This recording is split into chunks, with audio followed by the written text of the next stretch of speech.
एक नई सीख। एक धनी परिवार की कन्या तारा का विवाह एक सुयोग्य परिवार में होता है।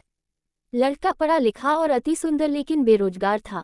परिवार की आर्थिक स्थिति बहुत ही अच्छी थी, जिसके कारण उसके माता पिता उसे किसी भी कार्य करने के लिए नहीं कहते थे और कहते थे कि बेटा जिगर, तू हमारी इकलौती संतान है, तेरे लिए तो हमने खूब सारा धन दौलत जोड़ दिया है और हम कमा रहे हैं, तू तो बस मजे ले। इस बात को सुनकर लड़की तारा बेहद चिंतित रहती, मगर किसी से अपनी मन की व्यथा कह नहीं पाती। एक दिन एक महात्मा जो 6 माह में फेरी लगाते थे उस घर पर पहुंच गए और बोले, माए एक रोटी की आस है। लड़की तारा रोटी लेकर महात्मा फकीर को देने चल पड़ी। सास भी दरवाजे पर ही खड़ी थी। महात्मा ने लड़की से कहा, बेटी रोटी ताज़ा है या बासी? लड़की तारा ने जवाब दिया कि महाराज रोटी बासी है। सास वही खड़ी सुन रही थी और उसने कहा, हरामखोर, तुझे ताजी रोटी भी बासी दिखाई पड़ रही है। महात्मा चुपचाप घर से मुख मोड़कर चल पड़ा और लड़की तारा से बोला कि बेटी मैं उस दिन वापस आऊंगा जब रोटी ताजी होगी। समय व्यतीत होता गया और तारा के पति जिगर को कुछ समय बाद रोजगार मिल गया। अब तारा बहुत खुश रहने लगी। कुछ दिन बाद महात्मा जी वापस फेरी लगाने आए और तारा के ससुराल जाकर रोटी मांगने लगे। महात्मा के लिए तारा रोटी लाती है। महात्मा जी का फिर वही सवाल था, बेटी रोटी ताज़ा है या बासी?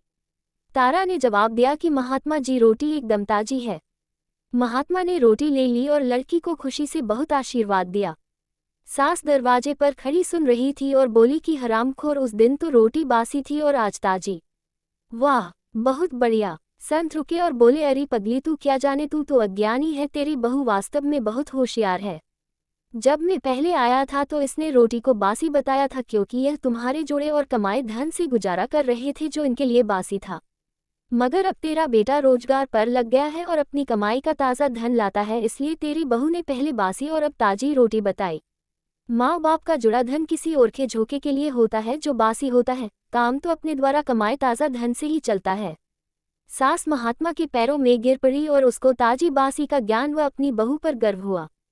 इसलिए मानव को हमेशा जुड़े धन पर आश्रित नहीं रहना चाहिए, बल्कि सदैव ताजे धन की ओर ललायत रहना चाहिए। अगर हम जुड़े धन पर ही आश्रित रहेंगे तो वो भी एक दिन खत्म हो जाएगा। इसलिए हमें ताज़ा धन की आस करके सदैव प्रगति पथ पर निरंतर प्रवाह करना चाहिए। इसी तरह और भी कहानी सुनने के लिए हमारे चैनल को लाइक, शेयर और सब्सक्राइब करें। धन्यवाद।